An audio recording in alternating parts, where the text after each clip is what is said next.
मध्य प्रदेश में मंत्रिमंडल के विस्तार के बाद एक जोशीले नौजवान ने एक हुंकार भरते हुए एक जोशीला भाषण दिया, लेकिन जोश जोश में वो बहुत सारी बातें ऐसी कह गया जिसके बाद उसको अपनी गिरेबान में झांक कर देखना चाहिए, क्योंकि अगर अपनी गिरेबान में झांक कर देखा होता तो इस तरह की बातें कहने की हिम्मत नहीं होती। सिंधिया जी ने कहा कि टाइगर अभी ज़िंदा है, तो मेरी सिंधिया जी आपसे हाथ जोड़कर अपील है कि हमारे राष्ट्रीय पशु की बेइज्जती ना करें, क्योंकि टाइगर कभी अपना दल नहीं बदलते। अपना दल जो बदलते हैं उनको क्या कहा जाता है ये मुझे इस पटल से बताने की ज़रूरत नहीं है, आप खुद इतने समझदार हैं। आपने कहा इस सभा में मौजूद प्रत्येक व्यक्ति अपनी पार्टी के लिए प्राण दे सकता है, पूरी निष्ठा दिखा सकता है, तो हमें इस बात में कोई संदेह नहीं है कि वहाँ मौजूद प्रत्येक व्यक्ति अपनी पार्टी के लिए कितना वफादार है। लेकिन वफादारी का सवाल आप पर ज़रूर उठता है और आपके मुंह से ये वफादारी वाली बातें शोभा नहीं देती। जिस पार्टी में आप अभी हैं, एक दिन ये पार्टी भी आपसे आपकी वफादारी का सबूत ज़रूर मांगेगी, और कल को सत्ता के चलते अगर किसी और पार्टी ने आपको एक बड़ा पद ऑफर कर दिया तब क्या करेंगे आप? तब इसको भी छोड़कर चले जाएंगे।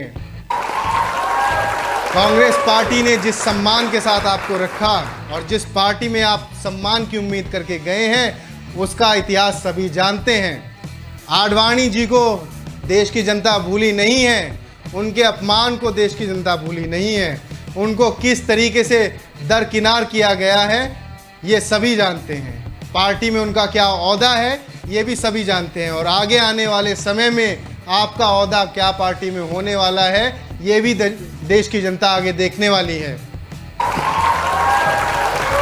आपने कहा कि मेरी पार्टी कोरोना काल में जब विपक्ष एसी में बैठ के सो रहा था, हमारी पार्टी दिन रात लगी हुई थी प्रवासी मजदूरों को उनके घर पहुंचाने में।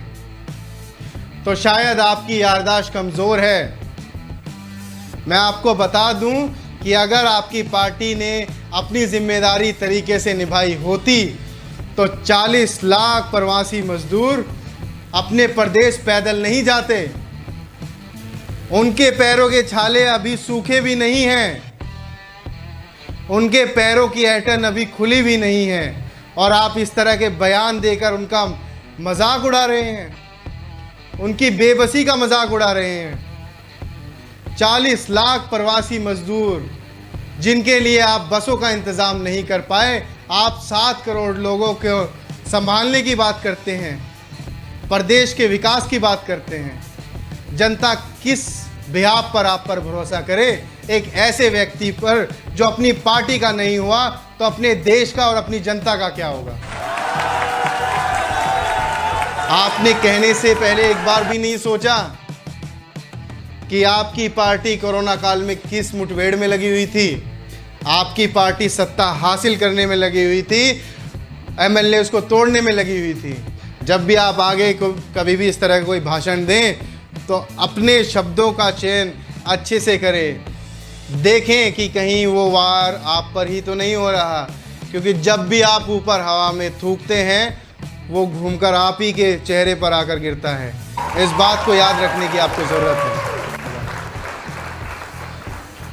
एक सत्ता के लालच में 18 साल जिस पार्टी ने सपोर्ट किया, 2002 में आपने कांग्रेस ज्वाइन की, और 18 साल लंबे जीवन में कांग्रेस ने आपको कहां से कहां लाकर खड़ा किया। मध्य प्रदेश में हुई विजय के बाद जब कांग्रेस पार्टी ने आपको उप मुख्यमंत्री का पद ऑफर किया, तब आपने कहा कि मुख्यमंत्री से नीचे कुछ भी बर्दाश्त नहीं। आप एक राजा हैं और राजा को उप मुख्यमंत्री का पद शोभा नहीं देता, आप सिर्फ और सिर्फ मुख्यमंत्री बन सकते हैं। लेकिन ये कैसा राजा हुआ जो सत्ता के लालच में दूसरी पार्टी में जाकर एक सिपाही का काम कर रहा है? कहाँ गए आपके सिद्धांत, कहाँ गए आपके आदर्श? और कहाँ गए आपके वचन जिनको लेकर आप चले थे? उन्हीं सिद्धांतों का हवाला आपने उस वक्त दिया था। अब क्यों आपने बीजेपी में जाकर मुख्यमंत्री का पद हासिल नहीं किया? ये देश की जनता जानना चाहती है।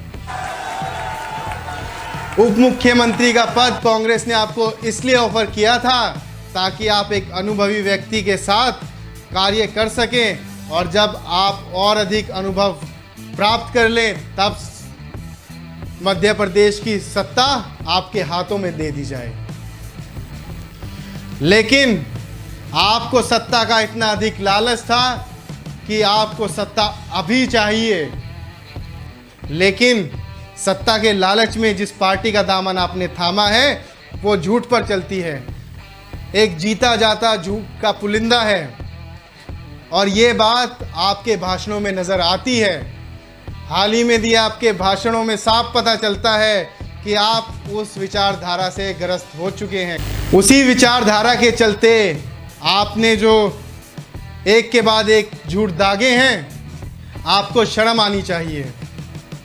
आपने कहा कि राजनीति बदल गई है। बिल्कुल सही कहा आपने, राजनीति बदल गई है, क्योंकि राजनीति हो गई है मौका प्रस्ती की, राजनीति हो गई है लालच की, और ऐसी ही मौका प्रस्ती आपने दिखाई है। और कभी कभी तो मुझे लगता है कि देश की जनता ने सरकार नहीं एक्वागार्ड चुना है, कि कोई भी मंत्री, कोई भी सदस्य किसी भी पार्टी का डालो और प्योरीफाइड सदस्य निकालो।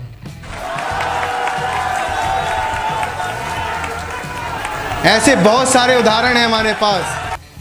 जो नेता पहले विपक्ष में थे आज वो सत्ताधारी पार्टी के साथ है, और जनता जानना चाहती है कि उनको कितना बड़ा लालच दिया गया होगा कि उन्होंने खुद को सत्ताधारी पार्टी के साथ मिला लिया।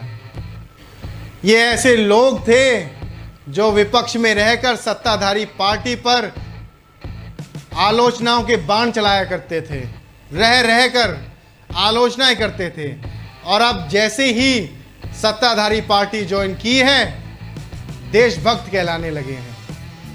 पहले इनको देशद्रोही कहा जाता था, लेकिन इस पार्टी के ज्वाइन करते ही ये सबसे बड़ा देशभक्ति का तमगा अपनी छाती से लगाए घूमते हैं। ऐसा क्यों है कि अगर आप सत्ताधारी पार्टी के साथ नहीं हैं तो आप देश विरोधी हैं, और जैसे ही आप सत्ताधारी पार्टी के साथ होते हैं आप देशभक्त बन जाते हैं। ये कैसी देशभक्ति है? हम भूले नहीं हैं कपिल मिश्रा को, जिन्होंने इतने आपत्तिजनक बयान दिए और अपने इन्हीं बयानों के चलते देशभक्ति का तमगा अपने माथे से चिपका लिया।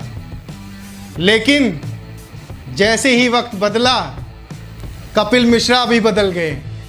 हमारे देसी में एक कहावत है, थाली का बैंगन कब इधर से उधर लुढ़क जाए पता नहीं चलता। यही कहावत उन पर पूरी फिट बैठती है, वो कब इधर से उधर पलट जाएं पता नहीं चलता। ऐसा ही कुछ सिंधिया जी ने किया है। ये ऐसे गिरगिट हैं जो कभी भी रंग बदल सकते हैं, जिनसे हमें सावधान रहने की जरूरत है। आगे आने वाले समय में जनता इन बातों को याद रखेगी, और जब वोट का टाइम आएगा इन चेहरों को भूला नहीं जाएगा, क्योंकि जनता कभी कुछ नहीं भूलती और वक्त आने पर मुंह तोड़ जवाब देती है। तो याद रखिएगा, ये सवाल आपसे दोबारा पूछे जाएंगे, तब तक अपने जवाब आप अपने साथ तैयार रखिएगा। जय हिंद।